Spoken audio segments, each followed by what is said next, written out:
저희는 BEV 퓨전 및 포인트 페인팅 for 3D 오브젝트 디텍션이라는 제목으로 이제 주제를 잡았고, 저희가 했던 거를 전반적으로 얘기를 먼저 하면은 3D 오브젝트 디텍션 모델인 BEV 퓨전 모델의 그 센서 퓨전 방법을 포인트 페인팅 방법으로 변경하는 거를 저희가 시도를 했었고요. 그 다음에 BEV 퓨전의 결과인 2D 바운딩 박스의 헤딩을 찾는 후처리까지 진행을 했습니다. 차입니다. 그러니까 저희는 원래 프로스텀넷이라는 모델을 사용해서 BEV 퓨전 모델의 구조를 좀 바꾸려고 했었는데요. 저희 팀은 모두 이 3D 오브젝트 디텍션을 처음 시도해보는 거라서 이 과정 중에서 좀 많은 시행착오도 겪고 결국에는 포인트 페인팅이라는 모델로 이제 변경을 하게 되었습니다. 그래서 그 과정을 좀 설명을 드리고 프로스텀넷에서 포인트 페인팅으로 변경을 한 방법에 대해서 세 번째로 설명을 드리겠습니다. 그리고 마지막으로는 2D 바운딩 박스의 헤딩을 구현한 과정에 대해서 설명드리겠습니다. 이 그림은 저희가 처음에 잡았던 주제를 좀 간략하게 도식한 그림입니다. BEV 퓨전은 이제 이름에서도 알 수 있다시피 센서 퓨전을 사용을 하는 모델인데요. 그렇기 때문에 카메라 이미지와 그 라이더 값이 모델에 두 개가 같이 들어오게 됩니다. 근데 일단 제가 BEV 퓨전 모델에 대해서는 뒤에서 좀 더 자세히 설명드리고, 일단 간단하게만 말씀을 드리면 카메라 이미지에서 들어오는 카메라 이미지를 피처로 만드는 피처 익스트랙터와 라이더의 피처를 만드는 피처 익스트랙터를 각각 사용을 하게 됩니다. 거기서 라이더를 뽑는 피처 익스트랙터가 그 픽셀넷 기반으로 이제 센서 퓨전 논문에서는 사용을 하고 있는데, 이거를 저희는 포인트넷 기반인 프로스텀넷으로 변경을 하려고 했습니다. 여기 부분을 저희가 고치려고 했던 거고요. 저희가 이거를 하고 싶었던 이유가 포인트 클라우드를 복제화 시키지 않고 포인트 클라우드 그 자체를 바로 딥러닝 모델에 넣는 방법을 사용해보고 싶었기 때문인데, 셀라이즈 같은 경우에는 저희가 이제 디텍트 하려고 하는 객체 이외에도, 그러니까 장애물 예를 들어서 나무 같은 애들까지 다 복셀화가 되기 때문에 좀 비효율적인 과정이 많이 들어가게 되고, 포인트 클라우드 자체 정보가 좀 변형되는 거기 때문에 그 정보를 좀 온전하게 사용할 수 없다는 단점을 가지고 있습니다. 그래서 그 이유 때문에 포인트넷 기반인 프로스텀넷을 사용하려고 했던 거고요. 그 다음에 여기 두 번째 저희가 이제 진행한 태스크 보시면 마지막에 BEV 퓨전에서 나왔던 이제 BEV니까 2D 바운딩 박스로 나오잖아요. 거기서 이제 헤딩을 찾아내는 이 두 가지 과정을 진행을 했고요. 이 트래킹 같은 경우에는 저희가 이제 이번 프로젝트 내에서는 하기 어렵고 나중에 그냥 이런 것도 해보자라는 이야기가 나와서 전체적인 이제 구조를 이렇게 잡고 시작을 했습니다. 먼저 저희가 BEV 퓨전에서 프로스텀넷을 적용하는 걸 시도하면서 겪었던 문제에 대해서 먼저 말씀을 드리겠습니다. 프로스텀넷은 일단 저희가 3개의 논문을 읽었기 때문에 자세하게 다 설명을 드리지 못하고 저희가 이 과정에서 필요했던 그 개념만 일단 설명을 드리겠습니다. 프로스텀넷 같은 경우에는 여기 이미지 보시면 전체 이미지가 이렇게 있다고 했을 때 어떤 객체를 먼저 오브젝트 디텍션을 합니다. 그러면은 바운딩 박스가 나오게 되고, 그 바운딩 박스를 또 떼와서 걔를 가지고 새로운 피처를 만듭니다. 그러니까 이 전체 이미지를 사용하는 게 아니라 이 바운딩 박스에 있는 애만 새롭게 사용을 하게 되는 거예요. 그래가지고 글로벌 피처가 아니라 이 로컬 피처를 사용을 하는 방식을 이제 프로스텀넷에서 사용을 하는데, 일단 프로스텀넷은 로컬 정보를 사용하는 모델이라고 생각해 주시면 될 것 같고, 이게 왜 문제가 되는지 다음 장에서 설명을 하겠습니다. 이건 BEV 퓨전 모델의 이제 전체 구조인데, 일단은 아까 설명드렸듯이 이미지와 라이더가 들어오게 되고, 여기를 보시면 이미지 피처를 뽑는 애가 따로 있고, 여기도 라이더의 피처를 뽑는 애가 이제 따로 있고, 걔네들을 BEV로 바꾼 다음에 지금 그림 보시면 알겠지만 이렇게 컨볼루션 구조로 바뀌게 돼요, 두 개가. 그래서 그 두 개를 1대1 대응으로 합칠 수가 있게 됩니다. 그래서 걔네를 이제 BEV 인코더에 넣으면 이런 결과가 나오게 되는 구조를 가지고 있는데, 여기를 딱 보면 아시겠지만 얘네는 전체 이미지를 사용합니다. 전체 라이더를 사용하고. 근데 프로스텀넷은 로컬 정보를 사용하게 되잖아요. 그래서 이미지는 전체 이미지가 들어오는데 저희가 여기를 프로스텀넷으로 바꿔버리면 이 라이더에서는 부분 정보만 가지고 오게 되는 문제가 있어요. 그래서 여기서 컨캣을 했을 때 그러니까 제대로 이제 퓨전을 할 수가 없게 되는 거죠. 그런 문제가 좀 있었습니다. 그리고 두 번째 문제점은 BV 자체가 복셀화를 하지 않고 포인트 클라우드 그 자체로 사용하기가 어렵다는 점이었습니다. BV 같은 경우에는 저희가 그냥 3D 정들을 지면 방향으로 프로젝션을 시키잖아요. 그렇게 되면 이미지랑 굉장히 유사한 형태를 가지게 되는데 그래서 그 복셀화를 시켜가지고 CNN 이 컨볼루션 구조를 만들어서 CNN 모델을 사용하는 방향으로 발전이 되었습니다. 그러니까 이제 BEV 퓨전의 라이더 피처 익스트랙터를 저희가 프로스텀넷으로 변경하려고 했던 게 좋은 방법이 아니었고 여기서 어떻게 변경을 할 수 있을까 고민을 좀 하게 되었습니다.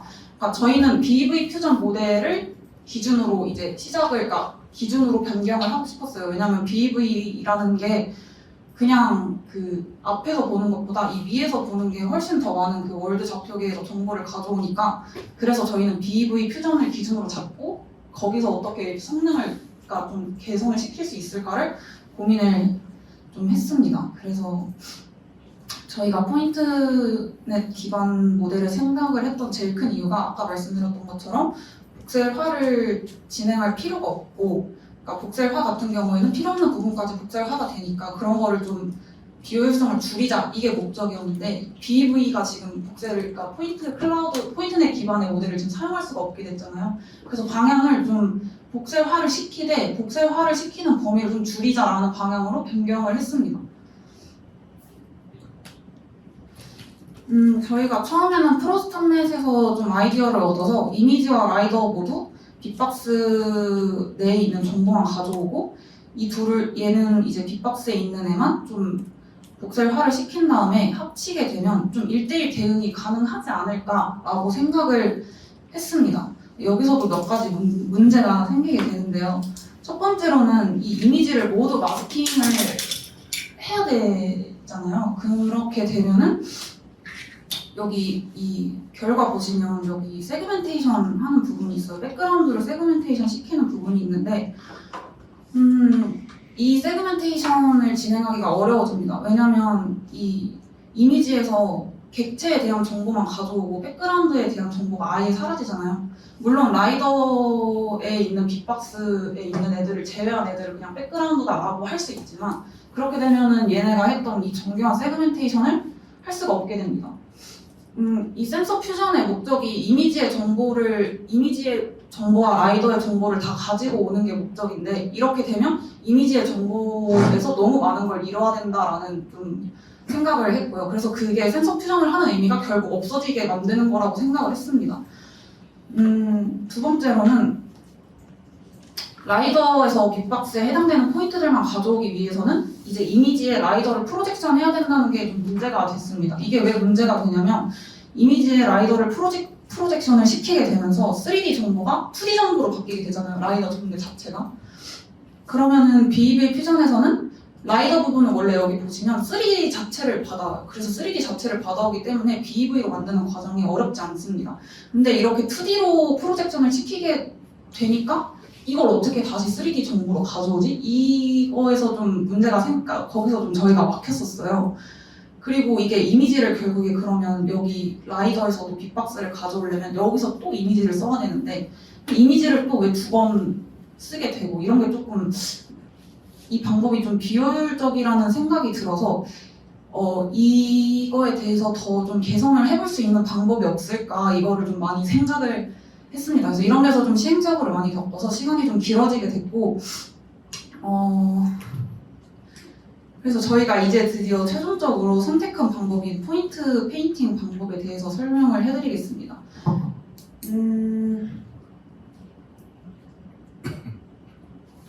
포인트 페인팅은 되게 간단한 방법으로 3D 오브젝트 디텍션을 진행하는 센서 퓨전 모델인데 이 모델을 사용해서 저희는 BEV 퓨전에 이 피처 익스트랙터 부분을 바꾸는 게 아니라 이 전체 센서 퓨전 방법을 바꾸면 저희가 이 직면했던 문제를 좀 깔끔하게 해결할 수 있다는 걸 찾았습니다. 그래서 그 부분에 대해서 설명을 해드리기 위해서 먼저 포인트 페인팅에 대해서 간단하게 좀 말씀을 드리겠습니다.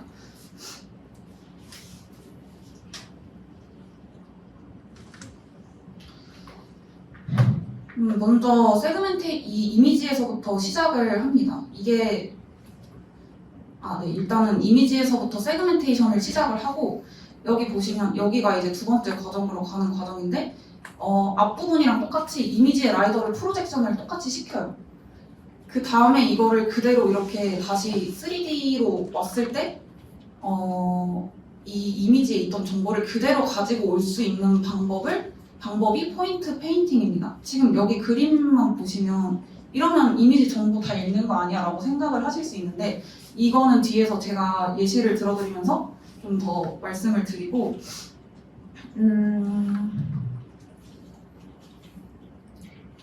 그리고 여기 이미지를 프로젝션 시키는 것도 사실 앞에랑 같잖아요. 근데 이거를 포인트 페인팅은 왜 저희가 선택을 하게 됐냐면, 프로젝션을 시키는 건 똑같아요. 근데 얘네가 다시 3D로 어떻게 정보를 가지고 오냐면, 되게 단순하게 그 포인트 클라우드가 X, Y, Z를 보통 피처로 가지고 있잖아요. 그럼 그 뒤에 라벨 정보만 그냥 컴캣을 해줍니다.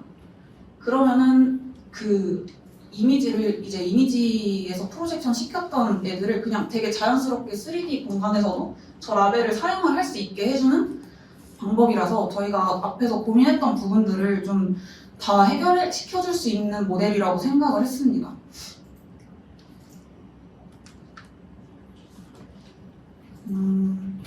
그리고 BV 퓨전에서는 여기서 이미지 뷰 트랜스폼을 사용을 해서 모델을 이제 이미지를 변경을 해야 돼요.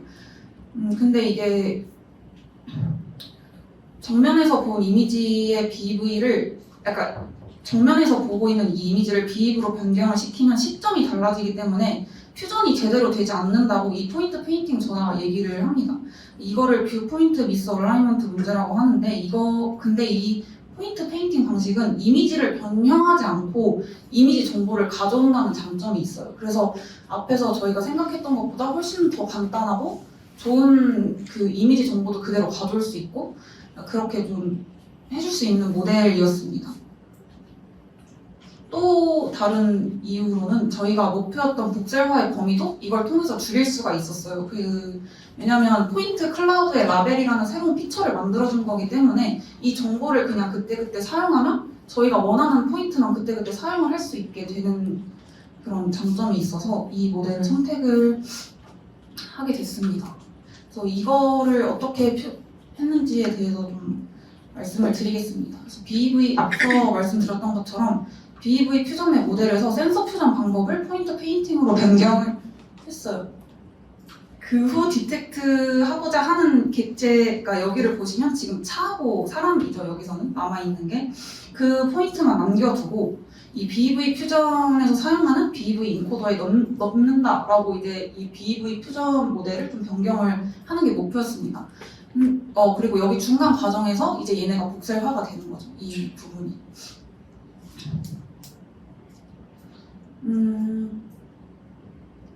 네, 그래서 포인트 클라우드 일단 BEV 퓨전은 이미지랑 라이더가 다 들어와야 되는데, 얘는 라이더만 들어오는데도 이미지 정보를 가지고 같이 들어오기 때문에 BEV 퓨전도 BEV도 훨씬 효과적으로 바꿀 수가 있고, 그러니까 되게 쉽게 바뀌고, 그러니까 이 인코더가 원래는 BEV 퓨전에서는 이미지랑 라이더 두 개를 가져오니까 채널이 두 개로 시작을 하는데, 얘는 그냥 채널 하나만 해가지고 그 정도 구조만 바꾸면 쉽게 합칠 수가 있는 구조였습니다.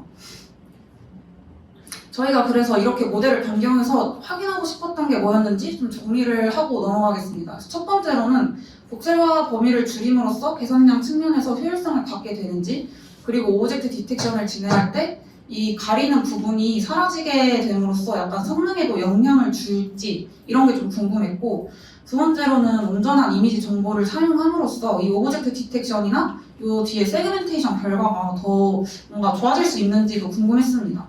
세 번째로는 원래 포인트 페인팅은 BEV를 사용하면 이미지 정보가 손실된다는 점을 이제 언급을 하는데, 그럼 그 BEV를 사용하지 않고 오브젝트 디텍션, 그러니까 근데 여기 같은 경우에는 이미지 정보를 손실하지도 않고 포인트의 정보로 바로 가져와서 BEV를 시킬 수 있으니까 BEV 이 포인트 페인팅 저자가 말했던 그 방법도 해결을 할 수 있지 않을까 생각을 했습니다.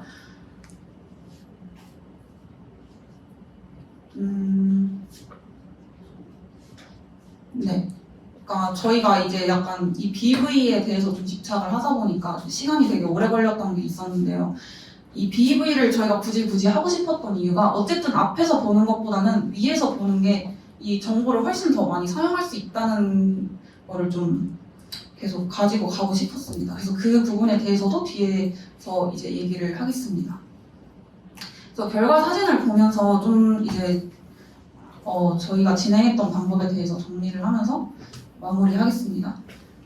포인트 페인팅 같은 포인트 페인팅은 이제 다른 모델들에 비해서는 구현하기도 쉽고 뭔가 공부하면서 하기도 되게 좋다고 생각해서 일단 직접 구현을 하면서 진행을 했고요. 구현한 결과 사진들을 보면 일단 첫 번째 단계인 세그멘테이션을 여기서 시작을 합니다.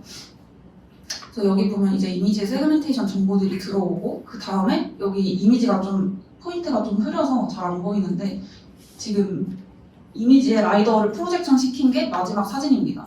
그래서 여기 보면은 여기 초록색은 초록색으로 잘 바뀌고 분홍색은 분홍색으로 잘 바뀐 걸 알아낼 수 있습니다. 저희가 아까 문제라고 말했던 그 이미지 마스킹 방법과 다르게 이미지 전체 정보를 지금 활용하고 있다는 것을 확인할 수가 있습니다. 그래서 라벨 정보에 대한 피처를 아까 만들어 준다고 했었기 때문에 포인트 클라우드 전만 가져오면은 이렇게 포인트 클라우드만 가져왔는데도 세그멘테이션 같이 되어 있는 거를 볼 수가 있습니다. 이 위에 있는 사진은 앞에서 본 시점이고 밑에 있는 사진이 이제 BEV로 만든 건데 확실히 이 위에 있는 사진보다는 밑에 있는 게 정보를 더 많이 가져온다는 걸 볼 수가 있습니다. 그래서 이게 저희가 이제 그 아까 말했었던 남기고 싶은 라벨만 남긴다 이렇게 얘기했던 부분입니다. 그래서 첫 번째 부분, 이 부분은 지금 나무만 제거한 사진입니다. 나무만 제거돼도 앞에 사진이랑 다르게 굉장히 깔끔해진 걸 확인할 수가 있어요. 가리는 부분도 많이 없어지고 이거를 뒤에서 뭔가 더 좀 극적으로 그게 느껴지는 사진이 있는데 지금 여기서도 이제 이거는 차만 남겨둔 거예요. 지금 여기 부분은 이미지에서 세그멘테이션 결과가 좀 잘못된 부분이 있어서 이렇게 차가 아닌 게 좀 나왔는데 여기 부분을 보시면 차 모양이 좀 이렇게 차 모양만 남는 걸 볼 수가 있습니다. 그래서 이게 이제 복셀화를 진행한 사진인데 첫 번째 이 사진은 전체 포인트 클라우드예요. 그래서 거기에 대해서 복셀화를 진행했을 때는 확실히 불필요한 부분까지 모두 다 복셀화가 되면서 저희는 차를 디텍트하고 싶은데 차를 지금 다 가리고 있는 걸 볼 수가 있어요. 그리고 이 아래 사진은 BEV로 바라본 사진입니다. 근데 여기 옆에가 이제 차를 뽑은 그 포인트 클라우드만 복셀화를 한 건데 이게 두 개 이미지만 봐도 확실히 차에 대해서 우리가 학습을 시킬 때 더 깔끔하게 그리고 더 정확하게 학습을 시킬 수 있겠다라는 걸 이제 확인을 할 수가 있었습니다. 그리고 이 BEV로 바라본 사진만 봐도 차가 훨씬 더 깔끔하게 나왔죠. 그래서 이렇게 저희가 원하는 객체들만 가지고 와서 복셀화 시키는 범위를 좀 이렇게 좁힐 수 있으면 복셀라이즈의 문제점을 좀 해결할 수 있지 않을까라고 결론을 좀 지었습니다. 그래서 저희가 앞에 이론적인 부분에 대해서 시간을 좀 많이 쓰다 보니까 이 뒤에 실제적으로 이제 결과가 나오는 부분까지 학습을 돌리고 구현까지 다 이렇게 합치고 이런 과정이 좀 시간이 모자랐어서 그 부분을까지 가지 못한 건 아쉽지만 이후에도 그 결과 나오는 것까지 좀 확인을 해보려고 하고 있고요. 모델 변경에 대한 이야기는 여기서 마치겠습니다. 다음은 이제 헤딩 부분과 그걸 하기 위해서 이제 디버깅하고 그랬던 부분을 정민님이 이어서 발표하겠습니다. 네, 안녕하세요. 프로젝트 전반적인 개발 환경 구축과 그 다음에 BEV 퓨전 프로세서 도중에 생긴 버그를 고치고 그 다음에 저희의 주 태스크인 헤딩 추출과 그 다음에 오브젝트 디텍션을 하기 위한 그런 과정에 대해서 제가 설명드리겠습니다. 일단 앞서 말씀드린 것처럼 포인트 페인팅이나 프로스탐 넷이나 BEV 퓨전 모두 다 서로 각자 다른 개발 환경에서 만들어졌고 저희도 저런 식으로 태스크가 굉장히 많았습니다. 이 과정에서는 그래서 저희가 개발 환경을 기초적으로 구축하는 게 제일 중요하다고 생각했고, 그를 위해서 도커와 깃허브를 사용했습니다. 일단 도커는 서로 다른 프로젝트를 약간 컨테이너 형태로 격리시켜서 가상화시킨다는 장점이 있기 때문에 제가 앞서 말씀드린 종속성 문제에 대해서 해결을 할 수 있는 가장 중요한 환경입니다. 그리고 깃허브는 일단 저희가 이제 개발을 계속 진행하면서 여러 가지 태스크들이 있는데 그 중에서 기능 개발을 할 때는 같은 코드를 사용하게 됩니다. 근데 이제 같은 코드에서 그냥 한 가지 브랜치로만 활용해서 개발을 진행을 하면 코드가 꼬일 수도 있고 여러 가지 문제가 발생할 수 있습니다. 그래서 저희는 깃허브를 사용했고 거기에 브랜치 전략을 짜서 개발을 진행을 했습니다. 그 다음에 이제 저희의 주 목적인 오브젝트 디텍션과 헤딩 추출을 위해서 BB 퓨전을 프로세스를 진행시켜야 됐습니다. 하지만 BB 퓨전에 이제 여러 가지 버그가 있었고 그 해당 버그는 저기 나오는 K 샤오라는 저분이 커밋을 한 이후로 스파게티 코드도 발견이 됐고 그 다음에 여러 가지 버그가 발견이 돼서 이 문제를 해결하고자 했습니다. 그래서 저희는 이제 깃으로 커밋이 되어 있기 때문에 git reset hard라는 명령어를 통해서 메이저 릴리즈 헤드 부분으로 롤백을 시킬 수 있었고 그 결과 이제 롤백을 시키면 데이터 로스나 이제 패키지가 잃어버리는 경우가 생길 수 있습니다. 그래서 이 경우를 방지하고자 데이터를 미리 백업을 시켜두고 그 데이터를 리눅스에는 그 심블링 링크라는 기능이 있기 때문에 그 링킹을 시켜서 데이터를 준비시킬 수 있었고 그 다음에 패키지는 따로 다시 재설치하였습니다. 이제 저희의 주 목적인 헤딩 추출에 대해서 설명드리겠습니다. 디텍션 박스를 디텍션하는 과정은 BB 퓨전 내에서 이미 구현이 되어 있고 그 구현된 상황에서 빅박스에서 나온 정보인 그 코드 정보를 가지고 물체의 헤딩을 추출하는 게 저희의 주 목적입니다. 그 다음에 저희는 또 참고한 자료가 있는데 컴플렉스 욜로 V4 모델을 사용했을 때 빅박스를 그릴 때 저런 식으로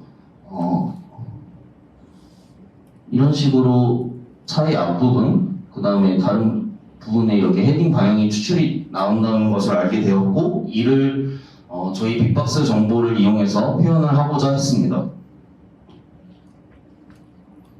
일단 모델 출원 과정에서 나온 3000 박스가 저기 왼쪽에 보이시는 직육면체의 형태로 나오는데 이제 저 박스에서 저희 맨 왼쪽 기준을 봤을 때 저게 앞부분입니다.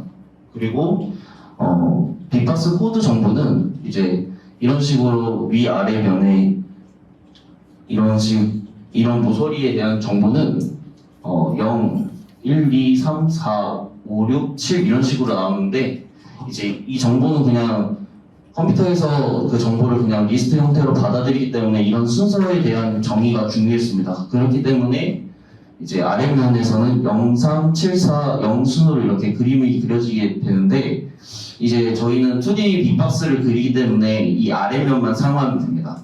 그래서 저희는 그 빅박스 출력 결과 나온 코드에서 해당 인덱스인 0번째, 3번째, 그 다음에 7번째, 4번째 좌표를 이용해서 박스를 추출했습니다. 그리고 앞서 말씀드린 것처럼 이제 저 직육면체의 앞부분이 헤딩 부분이라고 말씀드렸는데 그 결과 이제 0번째와 4번째에 있는 그 모서리가 저희 헤딩 부분으로 정의할 수 있을 겁니다. 그 다음에 저희는 헤딩 포인트랑 센터 포인트를 추출해서 저런 식으로 시각화를 하려고 했습니다. 헤딩 포인트는 앞서 말씀드린 방법으로 빅박스 정보에서 나온 그런 X좌표, Y좌표를 이용해서 그 점에 대한 중점을 구할 수 있었고 센터 포인트는 대각선의 중점을 구하는 공식을 이용해서 저런 식으로 구현을 할 수 있었습니다. 그거에 대한 설명은 이런 식으로 저 왼쪽에 보이시는 코드 정보처럼 저렇게 나오는데 이제 저희가 아까 0번째, 3번째, 7번째 네 번째 정보를 가지고만 표현을 한다고 했습니다. 그 중에서 저렇게 추출한 결과 0번째, 첫 번째, 두 번째, 세 번째 인덱스가 생기고 해당 인덱스는 저런 식으로 오른쪽에 보이시는 2D 박스의 저런 식으로 모서리 각각 표현이 됩니다. 그래서 헤딩 포인트는 제가 말씀드렸듯이 윗면에 저 모서리 중점으로 표현이 되기 때문에 0번째의 X좌표와 세 번째 X좌표를 이용해서 헤딩 포인트의 X좌표를 구할 수 있고 마찬가지로 Y좌표도 구할 수 있습니다.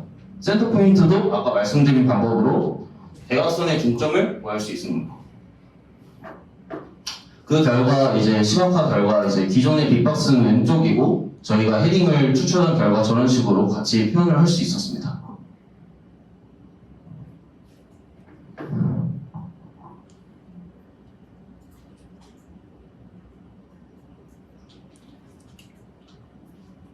네, 이상입니다. 감사합니다.